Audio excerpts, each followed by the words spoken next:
What's going on, guys? Today we're going to be installing a Della mini split system into one of my daughter's rooms. It gets a little hot up here in the summertime and our central AC unit is not working to its fullest potential. So in order to supplement that, we're going to install this Della mini split and I'm going to show you how to do it. So let's get started. The system came with this template that can be used to help line everything up perfectly.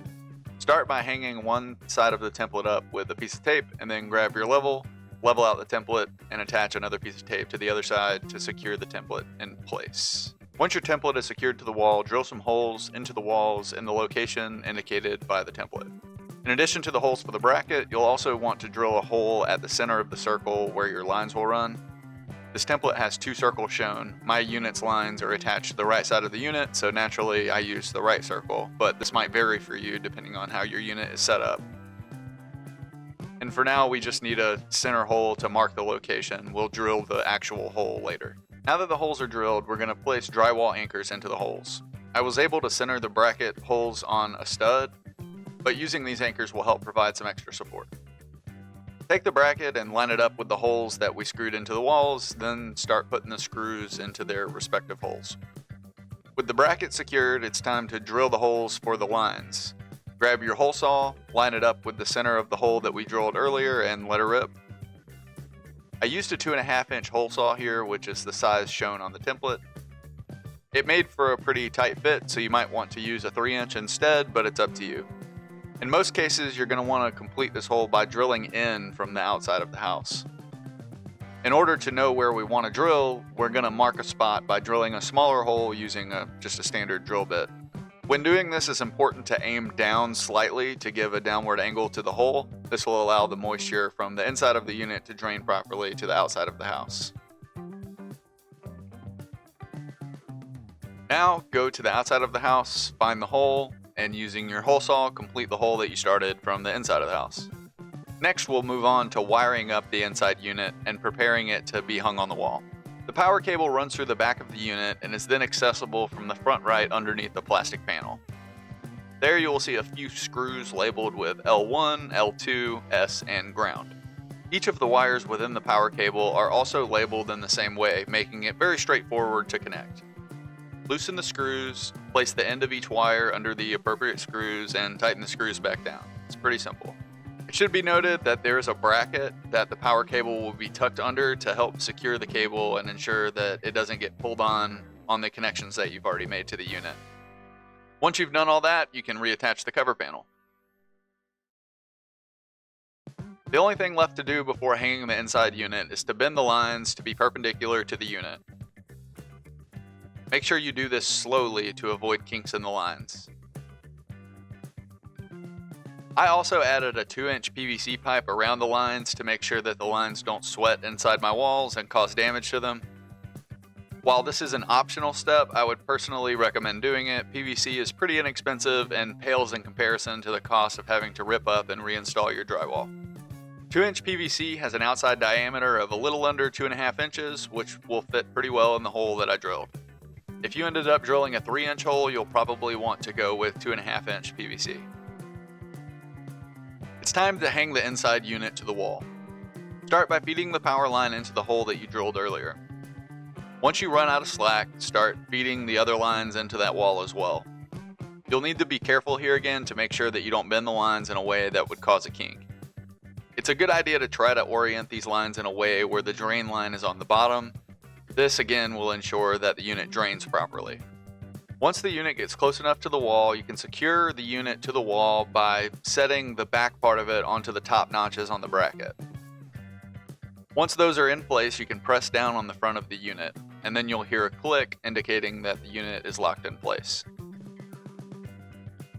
With the indoor unit now in place, we'll go outside and bend the lines downward to prepare them to be connected to the other lines that will connect to the outside unit. Again, you'll want to do this very slowly to avoid any kinks in the lines. And now it's time to install the outside unit. This unit did not come with anything to mount the outside unit to, so you've got a choice to make. You can either go the standard route and purchase a plastic ground mount, or you can pour a concrete slab, or you can purchase a wall mount. I went with a wall mount because it'll make cutting the grass an easier task without having to worry about damaging the unit, and I think it looks a little bit nicer too. It should also be noted that my line set is just long enough to basically attach it to something that has a wall unit. It wouldn't make it to a unit that's all the way to the ground, so that certainly played a role there as well.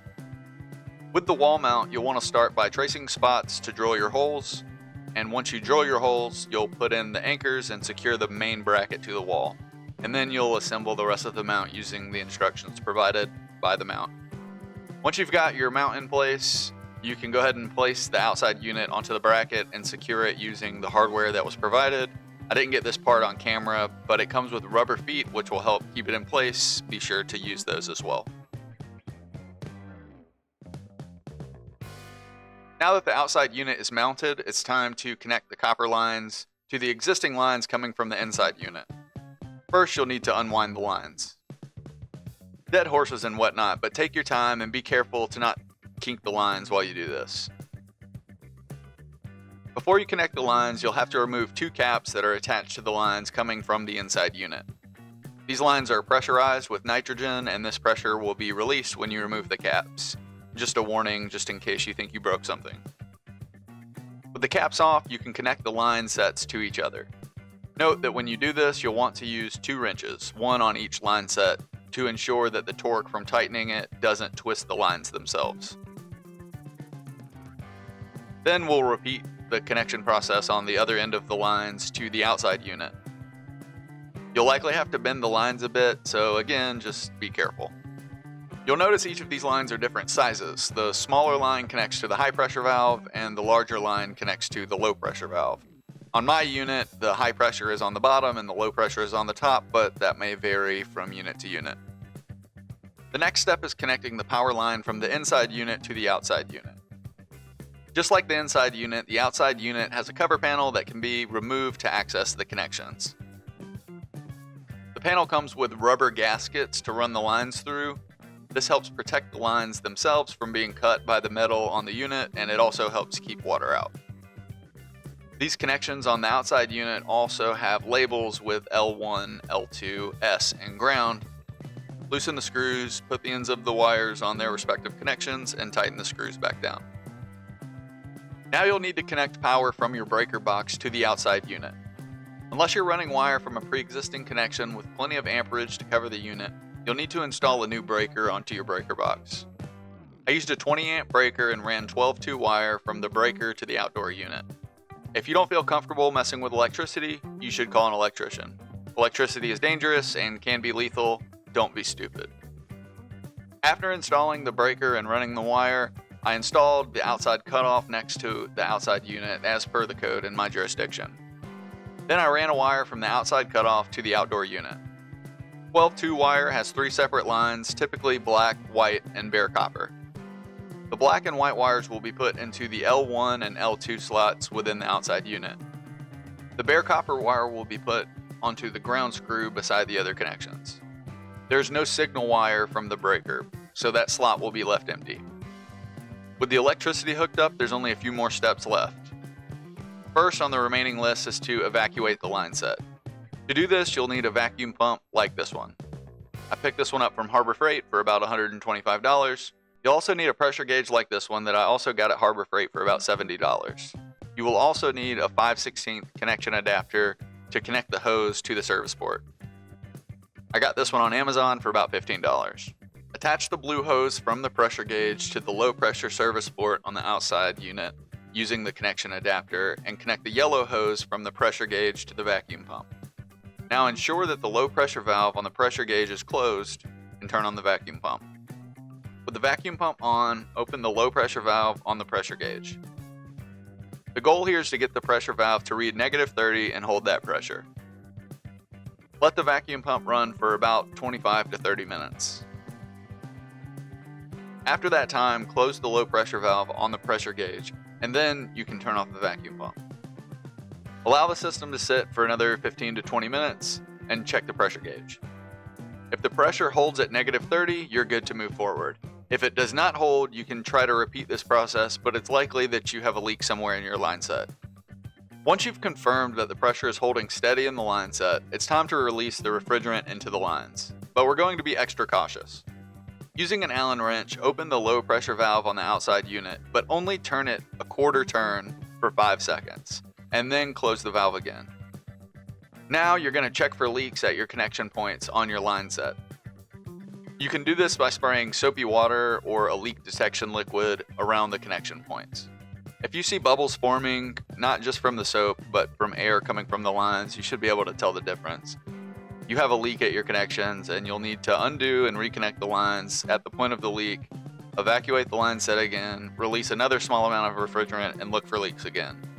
Once you've confirmed that there are no leaks, you can now use the Allen wrench to open the low pressure valve on the outside unit. You'll hear the refrigerant release into the lines. Use the Allen wrench to open the high pressure valve on the outside unit as well. It's important not to force the valve to turn any further than it's willing to turn.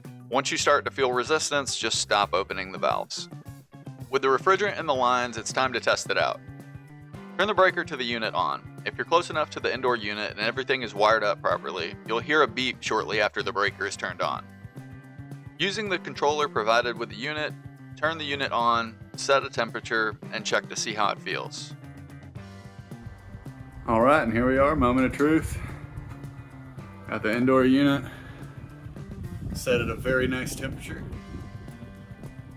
And it's feeling real good, guys. We did it. Now that we know that the unit is working, all there's left to do is to clean up the installation a little bit. Unit comes with a UV wrap that goes around the line set. It's pretty simple and straightforward to apply, just wrap it around the lines. It doesn't have an adhesive, so I used electrical tape every few feet on each end just to secure the wrap in place. In addition, I also bought a channel that I used to hide the lines and make it look a bit prettier, but that's an optional step. We've had the unit running for a couple of weeks now, and I've got to say it's doing a pretty good job. With it getting cold now, the unit can also be used to provide heat to the room as well. I'm so far very happy with the purchase, and we'll see how it holds up over time. The biggest thing that I wish I would have taken into consideration is all the additional supplies that would be needed to actually complete the installation. Between the vacuum pump, the pressure gauge, the connection adapter, the cutoff box, the channel, the breaker, the wire, all in all, I ended up coming out about $300 extra to get all of those things to be able to complete the installation. To be fair, if I end up installing another one, the additional cost will only be like $75 because now I own the vacuum pump and the pressure gauge, but it's still something to consider. Either way, so far I would highly recommend this unit. If you found this video helpful, please like the video so that others may be able to see it as well. And I'm starting to document more of my home projects, so if something like that interests you, consider subscribing to the channel as well. Thanks for watching, and I'll see you next time.